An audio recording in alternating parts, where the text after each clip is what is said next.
یہ کتاب T E Lawrence نے لکھی تھی۔ وہ کہتا ہے، ہم نے مل کر جو کچھ کیا اس پر فخر کرنے کے بجائے میں مسلسل اور سخت شرمندہ تھا۔ جارج برنارڈ شاہ کے مشورے پر 7 ستونوں کا یہ باب لارنس کی زندگی کے دوران اور اس کے فوراً بعد ایڈیشنوں میں دبا دیا گیا تھا۔ اسے 1939 میں اس کے بھائی نے جاری کیا تھا اور اس کے بعد کی پرنٹنگ میں شامل کیا گیا۔ اس کتاب میں یہ بتانے کی کوشش کی گئی ہے کہ سمت یا دماغ پر کتنا کم انحصار تھا، انگریزوں کی بیرونی امداد کتنی کم تھی۔ یہ ایک عرب جنگ تھی جس کی قیادت عربوں نے عرب مقصد کے لیے کی۔ میرا حصہ بہت ہی معمولی تھا۔ میرے جو ساتھی تھے وہ میرے سر پہ زیادہ کام کر رہے تھے۔ ان کے نام یہ ہیں: لیسن، برائٹ، ووڈ اور بہت سارے، اور یہ سب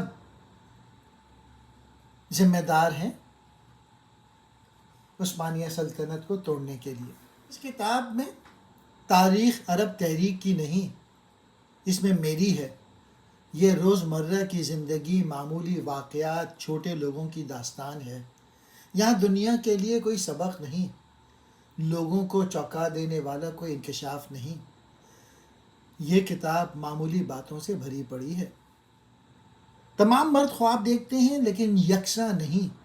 جو لوگ رات کو اپنے دماغ میں خواب دیکھتے ہیں وہ انہیں حسین بناتے ہیں، لیکن دن کے خواب دیکھنے والے خطرناک آدمی ہیں، کیونکہ وہ اپنے خواب کو کھلی آنکھوں سے عمل میں لاتے ہیں تاکہ اسے ممکن بنایا جا سکے۔ میں نے کیا، میرا مقصد ایک نئی قوم بنانا تھا، عثمانی سلطنت کو ٹکڑوں ٹکڑوں میں بانٹنا تھا۔ ضرورت صرف اپنے دشمنوں کو شکست دینی تھی، یعنی ترکی کو۔ اس کتاب میں مشرقی وسطی اور اکثری تاریخ، سیاست، مہم جوئی اور ڈرامے کے ساتھ پہلی عالمی جنگ کے دوران ترکوں کے خلاف عرب بغاوت کا بیان بھی شامل ہے۔ یہ لارنس آف عربیہ کے نام سے مشہور سپاہی کی سوانح عمری بھی ہے۔ لارنس آف عربیہ ایک برطانوی intelligence officer Thomas Edward Lawrence کو دیا گیا نام تھا، جو پہلی جنگ عظیم کے دوران مشرقی وسطی میں عرب گوریلا افواج کے ساتھ لڑ رہا تھا۔ چرچل کی بہت پکی دوستی تھی لارنس آف عربیہ سے، اور اس کی موت پہ اس کو بہت صدمہ ہوا۔ 1914 میں جنگ شروع ہونے کے بعد اس نے برطانوی فوج کے لیے رضاکارانہ خدمات انجام دیں اور مصر میں عرب بیورو انٹیلیجنس یونٹ میں تعینات رہے۔ دوسرے برطانوی افسروں کے ساتھ عرب حجاز کے لوگوں کے بادشاہ کے ساتھ مل کر سلطنت عثمانیہ کے خلاف آزادی کی جنگ کی حمایت کی۔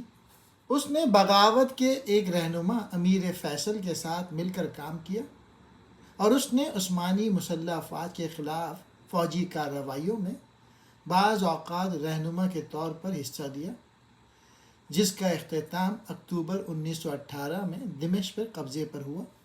19 مئی 1935 کو ایک موٹر سائیکل حادثے میں زخمی ہونے کے 6 دن بعد لارنس 46 سال کی عمر میں چل بسا۔ 15 سال کی عمر میں لارنس اپنے اسکول کے دوست کے ساتھ مل کر ارد گرد سائیکل چلائی، تقریباً ہر گاؤں کے چرچ کا دورہ کیا، ان کی یادگاروں اور نوادرات کا مطالعہ کیا۔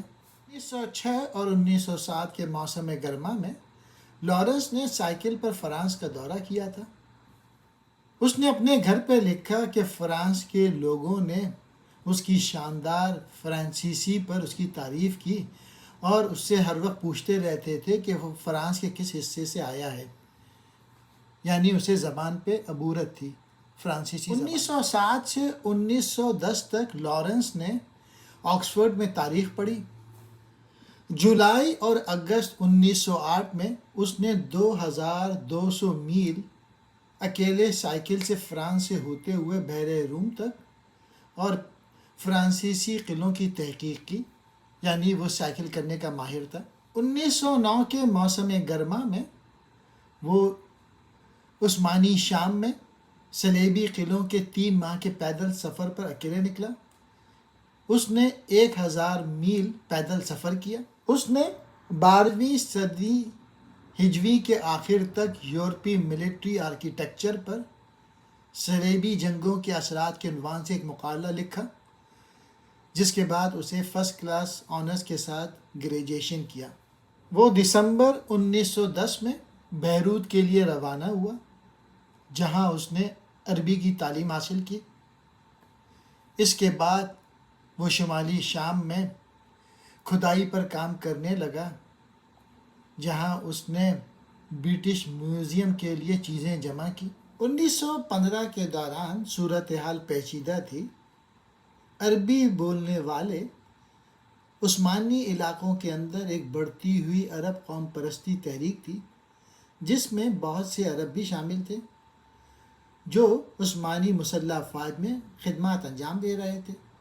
وہ مکہ کے امیر شریف حسین سے رابطے میں تھے، جو انگریزوں کے ساتھ مذاکرات کر رہے تھے اور عثمانیوں کے خلاف عرب بغاوت کی قیادت کرنے کی پیشکش کر رہے تھے۔ اس کے بدلے میں وہ حجاز، شام اور میسوپوٹیمیا سمیت ایک آزاد عرب ریاست کی برطانوی ضمانت چاہتے تھے۔ اس طرح کی بغاوت برطانیہ کے لیے عثمانیوں کے خلاف جنگ میں مددگار ثابت ہوئی، جس سے نہر سوئس کے خلاف خطرہ کم ہوتا۔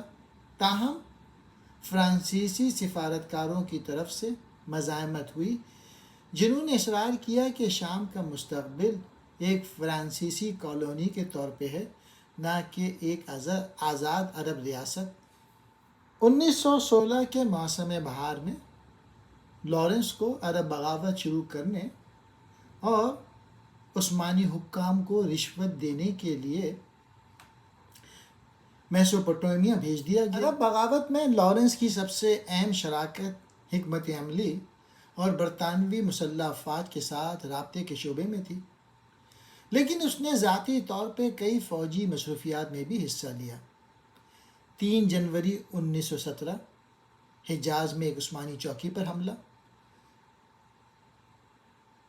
26 مارچ 1917 ریلوے پر حملہ، 11 جون 1917 پل پر حملہ، 2 جولائی 1917 عقبہ کی ایک چوٹی پر عثمانی افواج کی شکست، 18 ستمبر 1917 ریلوے پر حملہ، 27 ستمبر 1917 ریلوے پر حملہ، ایک انجن تباہ۔